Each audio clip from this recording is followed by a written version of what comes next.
Hello friends, welcome back to my channel. আমার সব ভিউয়ার্সদের জানাচ্ছি অনেক অনেক শুভেচ্ছা।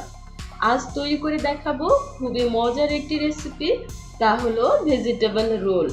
চেষ্টা করেছি খুবই ইজি প্রসেস অ্যাপ্লাই করে আপনাদের সাথে এই ভিডিওটি তুলে ধরতে। অবশ্যই যেন খুব সহজে বাসায় আপনারা তৈরি করে নিতে পারেন ভেজিটেবল রোল। প্যানে আমি দিয়ে দিচ্ছি 2 টেবিল স্পুন সয়াবিন তেল। তেলটি গরম হয়ে গেলে দিয়ে দিব পেঁয়াজ কুচি এবং এর সাথে দিয়ে দিচ্ছি কাঁচামরিচ কুচি। তারপর দিয়ে দিচ্ছি পরিমাণ মতো লবণ।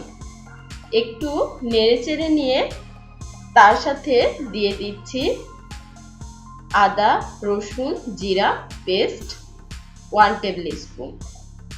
ভালোভাবে নেড়েচেড়ে নিয়ে খুব সুন্দরভাবে একটু ভাজা ভাজা হয়ে গেলে এর মধ্যে দিয়ে দিচ্ছি বরবটি, কর্ন, গাজর, বাঁধাকপি। আবারও একটু ভালোভাবে নেড়েচেড়ে মিক্স করে নিচ্ছি।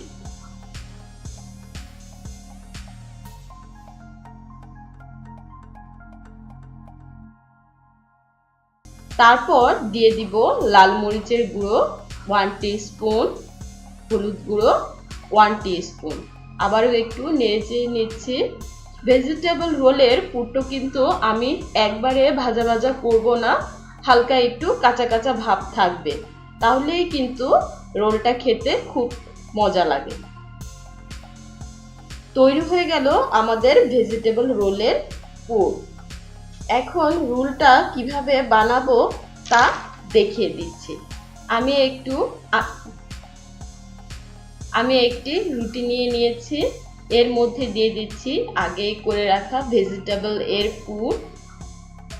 এখন ভালো করে খেয়াল করে নিন ভিউয়ার্স, আমি কিভাবে রোলের ভাঁজটা দিচ্ছি।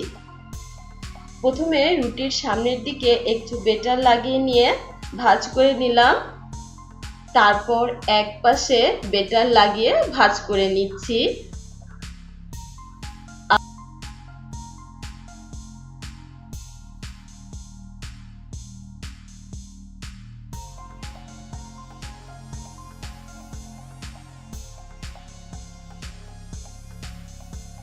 আবার অপর পাশেও একটু বেটার লাগিয়ে ভাঁজ করে নিচ্ছি।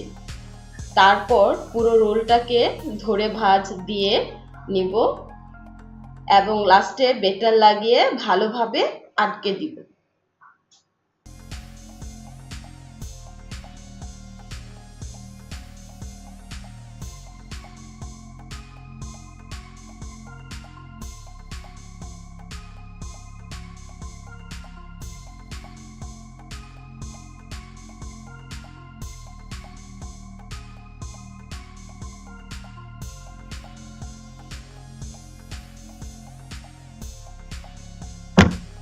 এরপর রোলটাকে ডিমে ভিজিয়ে নিয়ে ব্রেড গুঁড়ো জড়িয়ে নিচ্ছি।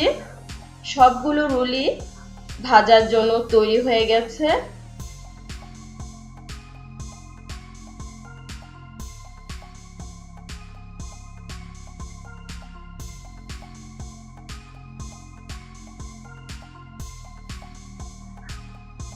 তেলটা মিডিয়াম গরম হয়ে গেলেই আমি এক এক করে ভেজিটেবল রোল দিয়ে দিচ্ছি।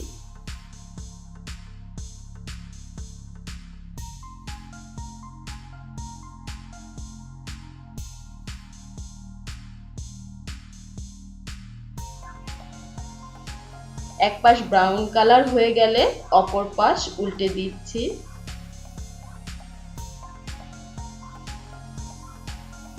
ভেজিটেবল রোলটা একটু ভেঙে দেখিয়ে দিচ্ছি এটা কতটা সুন্দর হয়েছে।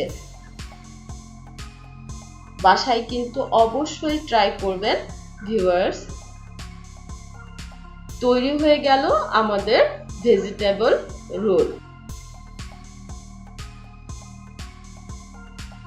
ভিডিওটি যদি ভালো লেগে থাকে অবশ্যই লাইক করবেন, বন্ধু এবং ফ্যামিলির মাঝে শেয়ার করে নেবেন, আপনাদের মতামত জানাবেন। আর আমাদের ভিডিও আপলোড হওয়ার সাথে সাথে দেখতে চাইলে অবশ্যই সাবস্ক্রাইবের পাশে বেল আইকনটিতে ক্লিক করতে একদমই ভুলে যাবেন না। আজ এ পর্যন্তই। আল্লাহ হাফেজ।